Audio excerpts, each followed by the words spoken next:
It's now April of 2024, and the e-bike incentive program in California that was supposed to come out last year still isn't out. It was really, really close to being launched this spring. They still say that's gonna happen, but I have serious doubts about that. I have some problems with it that I'm gonna tell you about, and I also have what I think is a perfect solution.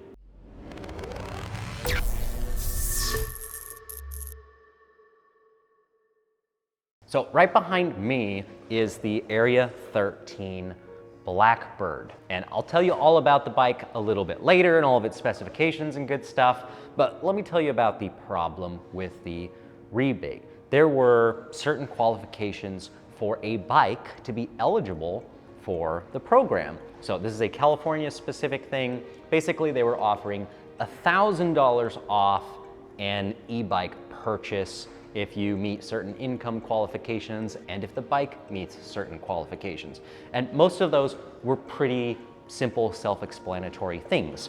It had to have a motor with a max power of 750 watts. You know, it couldn't be a 1,000, 1,500 watt bike. It had to be something that's a class 1, 2, or 3 legally. They wanted it to have integrated lights in the rear of the bike and in the front for safety. And there were some other little things they added in, but nothing that was a major problem for most e-bikes on the market these days. And there were some extra incentives, like another $250 if you're in a low income bracket. I want a little background noise.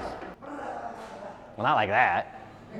And if it's a cargo bike, that's worth another $750. So the base rebate for a bike like this would be $1,000. And this isn't a rebate you have to wait for. Like, you get approved, you get a voucher, you take it into a approved bike shop, you buy your bike, and you don't have to pay that $1,000 of the price. The bike shop basically takes the hit, so to speak, and they get refunded for that later. It was really all designed for you, the consumer, to get a really good deal on a bike and to get some affordable transportation. So base $1,000, you go to a cargo bike, that's $1,750. So if you find a cargo bike for say like $1,500, it can cover taxes, it can cover a helmet, it can cover accessories like a lock. You could potentially get completely set up on an e-bike and potentially walk out the door without paying a dime. Sounds pretty good so far. And then of course with the additional $250 for a lower income bracket, a max cap of $2,000 credit towards an e-bike. Now, all the money has already been set aside for this program. They even recently got more money approved for the program, so there's tens of millions of dollars set aside, just basically sitting, waiting in a pool somewhere for people to take advantage of this, and the retailers have been approved. There was a big list of bikes that were approved, and basically the next step was just launch the program, like let consumers, let you sign up. And I'm using the Blackbird as an example because this is a bike I designed, this is a bike I sell, and it was one of the top 5 bikes on this list. Now, there was a public meeting about a month ago, I'd say. I attended that meeting. There were some extra questions about the program. They went over things, but it sounded like everything was on track. And then last week, they basically dropped a bombshell that is affecting a lot of e-bike companies, a lot of e-bike models, in my opinion, mostly affecting you. They decided, or they caved to someone. I don't know the details. I inquired, I asked, or I voiced my displeasure with the change that they just made a week ago, and I wouldn't say they said no comment, but they really wouldn't comment or give me more information on why this change was made so suddenly and once the program was almost ready to launch. So what did they do? They decided to make UL certification a requirement for bikes to be eligible. So there are 2 types of UL certification. I'm not gonna go into detail in that in this video. If you wanna see that, I made another video. I'll put a link up here if you wanna go into all the nitty-gritty details of what exactly that means. But basically there's 2 types, and they haven't even told us which types they're going to accept at this point. Usually there's 2 types. One is a UL certification for the battery itself, and then there is another designation where the entire bike including the motor, the controller, everything else has a UL certification. And basically this is a safety certification that it can withstand a certain amount of water and overcharging, undercharging, and then there's not going to be any fire hazards or sparks or anything like that anywhere on the bike because it's an electronic device, especially with a lithium-ion battery. Now, I'm not against safety. I'm not against making good quality batteries. What I am against is the fact that there is an overstock of bikes around the country at various e-bike manufacturers right now, and this program was going to be a great way to get more people onto bikes at really affordable prices. And by making this change so suddenly, they're basically taking away a bunch of your options. If you've been watching this program, there's a good chance you've already looked at the approved list, the approved retailers. You might have already had a bike picked out. I know we've had people come into the store that already have certain bike models picked out, and they've just been waiting for these vouchers to go live because they feel like, I can afford it once this is available, and now the options they wanted to get are no longer an option. So it's really disappointing to see this happen, especially like last minute with no clear explanation as to why. Now, this announcement they sent out was made about a week ago,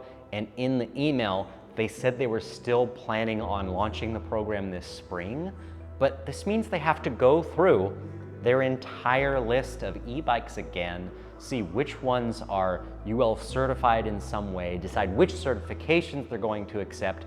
In my opinion, this is gonna delay the program months. And I say that because what did I say at the beginning of this video? This program was supposed to launch in 2023, last year, and delays have kept it from launching until we don't know at this point. Now, I checked today, about a week after this announcement was made, to see if there were any updates to the ebikeincentives.org website, and they haven't even changed anything.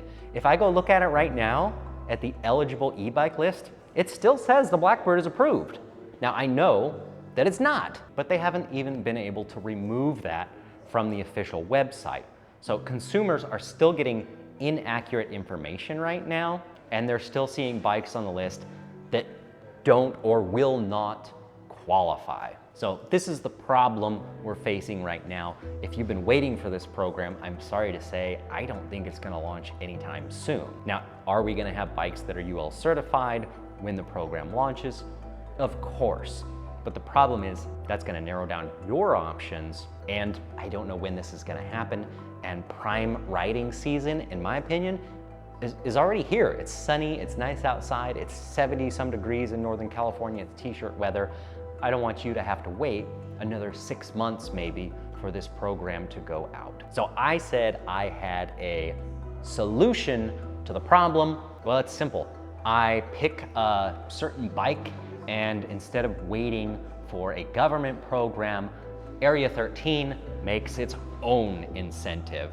And instead of making this California only, I open it up to everyone, anywhere in the United States. I don't care if you're in California, Nevada, Texas, Florida, you can get this deal. I don't care what your income numbers are, anybody can qualify for this. The program had restrictions like, one bike per household member and things like that. I don't care, you can buy 5 of these at this price if you want to. Now, I can't do that for every bike in the store, obviously. Some of the bikes I'm a dealer for, they have their own set pricing and rules that I have to abide by. But I have one significant advantage, which is the Area 13 Blackbird. It is my bike, you can't buy it anywhere else. I can sell this for whatever I want. I can even choose to sell it at a price so low that we're not really making any money on it, but I can get you on a really good bicycle right now without having to wait for the rebate program to launch. So that's what we're doing. Now, we've run some sales and deals on this bike over the years since it's launched, but the MSRP, the retail price of the Blackbird, is $26.99. But what we're gonna do is effectively try as best as I can to match at least the base rebate of the California incentive, which is $1,000 off. So instead of $26.99, the remaining Blackbirds we have in stock are going to be $16.99. We've never ever sold them anywhere near that price, but it just seems like the right time and the right thing to do. You can come into our store and buy one. They're in stock. So if you're interested, then stick around. Let me show you through the bike and why it is worth every penny of $26.99, and it's just an absolute bargain for $16.99. Probably the two most common questions about an e-bike are how far can it go and how much power does it have? Well, we are using a higher voltage than average, a 52 volt battery. Most are 48, some are 52 volts. And then in the back here, we have a 750 watt motor. 750 watts is the official continuous rating from Bafang, the motor manufacturer, and I prefer to under-promise and over-deliver. I have a separate video where I put a Blackbird on our dyno and actually test the real results. And even in the stock limited power setting that we send it out in, this bike does well over 1,000 watts to the ground. And if you crank the power all the way up, it can have a peak power closer to 1,300 watts. This thing does perform really well. And the 52 volt 16 amp hour battery is part of the package that gives it that good power, and as well, that gives you a very reasonable 30 to 40 mile range. Now, I always say if you have a bike that goes fast, the next thing you need are good brakes. Now, how fast does the bike go? Well, legally, a class 1 can go 20 miles an hour, which this can be programmed to be a class 1.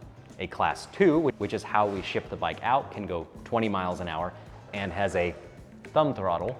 And a class 3, which this can be programmed to as well, has no active throttle, only pedal assist, and can do 28 miles an hour. So it can do all three of those, and for private property or off-road use, it can go about 30 miles an hour if you unlock the top speed, which can easily be done through the display. And then moving on to the brakes, I did not want to use ordinary mechanical disc brakes like most e-bikes were using when this launched. We're seeing a lot more bikes with hydraulic brakes these days. They're usually 180 millimeter rotors, which I think is sufficient. They're usually 2-piston calipers, which are sufficient, but I wanted better brakes. So we went with much larger 203 millimeter rotors, 4-piston hydraulic brakes. So these brakes work really, really well in all conditions. And then for the pedal assist, we are using a torque sensor. That means the bike actually knows how hard you're pedaling. It's very intuitive, it's very smooth. We're starting to see that on more e-bikes now in 2024. Ahead of its time, we put that on back in 2020. Usually fat bikes like this are in the neighborhood of 75 pounds, sometimes even up to 80 pounds.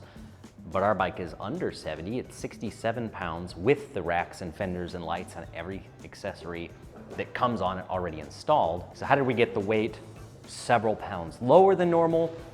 We used high quality tubeless compatible rims. They are a name brand from Sunringle, the Mulefoot rims. They're really well made. Hello. We used some lightweight tires from V called the Mission Command. So we really focused on quality parts, but also reasonably weighted parts. We didn't just bulk this thing up with unnecessary weight that it doesn't need. And then coming around to the other side of the bike, for the drivetrain, I wanted this to be something you could actually pedal comfortably and reliably. Most e-bikes in this $16.99 price range especially are using a 7-speed, maybe an 8-speed, but almost always a 7-speed shifting freewheel system. But I didn't think that was good enough. I wanted something better. So we went with a SRAM 9-speed derailleur, and instead of a freewheel, we went with a cassette. A cassette is a much nicer set of gears. It is the newer standard. It is just a better system. Yeah, it cost us more money to put it on this bike because that means a whole different type of Bafang motor, but it's the better drivetrain. So that's what we did. So for $16.99, this bike will outperform most bikes on power. It will outbrake most bikes on braking. The pedaling is a better experience because of the gearing range and the cassette installed. Now, none of those really matter if the bike isn't comfortable and doesn't handle well. So what do we do about that? One, for comfort, we put on an adjustable stem from the factory so you can raise and tilt the handlebars back and forth to where they are best for you. And then second, probably one of my favorite things about this bike, one of the most unique things about this is this front suspension fork. I can guarantee that you are not gonna find a fork of this quality on any e-bike under $2,000 right now. I have reviewed hundreds of bikes, ridden hundreds of bikes, and I have never seen a bike with a fork of this quality on it at this price range. Even at the $26.99, this is not something you see. So at $16.99, definitely not. If you go buy a fork like this, it's gonna cost you somewhere between $300 and $500 just for the fork. So why is it so much better? What does it do that other forks don't do? Well, quite a lot actually. Most forks are going to have, if anything, a lockout switch on one of the tops of these tubes here. Maybe it's adjustable for various stages of lockout. And yes, this does have that. There is a nice little knob here that can lock and unlock. But in addition to that, on one side of the fork, we have a rebound adjustment, which is adjusting how fast the fork comes back up after it's compressed. So you can adjust how quickly that action happens for better handling on trails. And then in addition to that, on the left side of the fork here, we have an air adjustment. So by adjusting how much pressure is in the fork, you can adjust it to your rider weight, and you can actually get this dialed in to where the comfort level is right for you. An air adjustable fork is just not something you find on bikes in this price range. An inverted fork, which is a much beefier, stronger design, especially for trail riding, is absolutely not something you're gonna find on bikes in this price range. And finding something that actually has all three of those adjustments, just unheard of. And on top of that, we are using a really high quality hub that is also from Sunringle. This is using a through axle design, much beefier, much stronger, much safer, just newer technology that should be on more bikes these days, but you usually got to spend a lot more money to get it. The average e-bike under $2,000, and I would say even under $3,000, is not using a through axle. The bike also has a color display that has things like the actual wattage being pulled at any given time, the battery voltage. It's completely programmable. Like I said, if you want to make this a class 1, 2, or 3, you can do that. If you want to change the speed limit, you can do that. If you want to have a soft start so it takes off slower, if you want to have a quick start so it takes off really abruptly and gives you full power, you can do all of that. If you want a cruise control, you can enable that.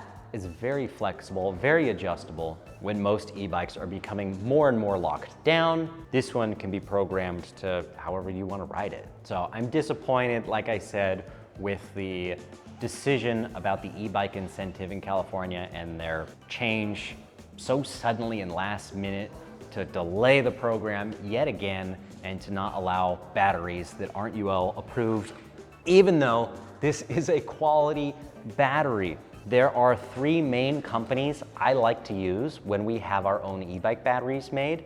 My top pick is Panasonic. I also like using LG, or I like using Samsung, because the quality of those 3 is very good, very reputable. Now, battery building isn't just about the cells being used, it's also about the interior construction, how they're welded together, what type of BMS is used, and I want to make sure all of those things are done right. So for these, the Blackbird, we used my #1 pick, Panasonic, for the cells. These have been very reliable, very safe. We have never had an incident with these, and I think it really is a shame that these aren't gonna be included in the program, but I think we can turn this into a positive together by me just deciding to pass on that $1,000 rebate directly to anybody who needs it. And now you don't have to wait. If you want a bike right now, you know you can come pick up an Area 13 Blackbird for $16.99.